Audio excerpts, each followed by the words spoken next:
আসসালামু আলাইকুম। আমি এখন যেখানে আছি সেইখানটার পরিবেশ আমি আপনাদেরকে দেখাবো। আসলে মহান আল্লাহ তাআলার এত সুন্দর অপরূপ সৃষ্টি, আমি সেটাই আপনাদেরকে দেখাবো। কেমন?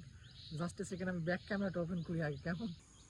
Look at the view. আমি এখন কোথায় আছি? শিট ম্যান, যেন আমি অ্যান্ড কি বলে মেঘ, সাদা মেঘ একদম কাছাকাছি।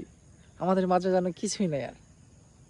এত সুন্দর পরিবেশ, মহান আল্লাহর রহমত, এত সুন্দর সৃষ্টি।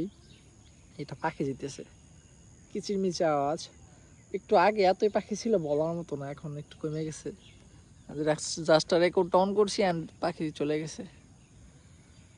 Just look at the view. ওহো, অ্যান্ড আমি এই খোলা আকাশের নিচে এখন শুয়ে আছি। জাস্ট এখন না, আমি মোস্ট অফ দ্য ডেগুলাতেই ফজর নামাজের পর এখানে সময় কাটাই। অ্যান্ড এরকম ভিউ মাঝে মাঝে দেখি। একটু পর এখানে কি বলে ওটাকে, সানরাইজ না না সানসেট, সানরাইজ। ওকে, এখানে একটু পরে সানরাইজ হবে, সূর্য উঠবে এখান দিয়ে একটু পরেই, তখন আরও সুন্দর দেখাবে। অবশ্য আমি আজকে এতটুকু সময় থাকবো না এখানে, আমার কাজ পড়ে রয়েছে কম্পিউটারে, তো সেখানে যেতে হবে। যাই হোক, জাস্ট এতটুকু দেখানোর ছিল যে ইচ্ছে করলে টাকা ছাড়াও সুখে থাকা যায়। এরকম পরিবেশে যদি নিজেকে বানিয়ে নেওয়া যায় তাহলে এটাই অনেক সুখ।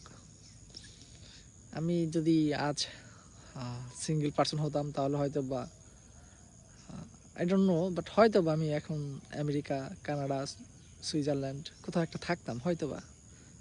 যাই হোক, আমি এখন যেখানে আছি আলহামদুলিল্লাহ ভালো আছি। আমি আমার গ্রামে আছি, আমি আমার গ্রাম থেকে উপভোগ করতেছি এত সুন্দর আল্লাহ তাআলার সৃষ্টি। সব মিলিয়ে অল্পতে খুশি থাকতে পারলেই হলো। আলহামদুলিল্লাহ, এত সুন্দর, আলহামদুলিল্লাহ।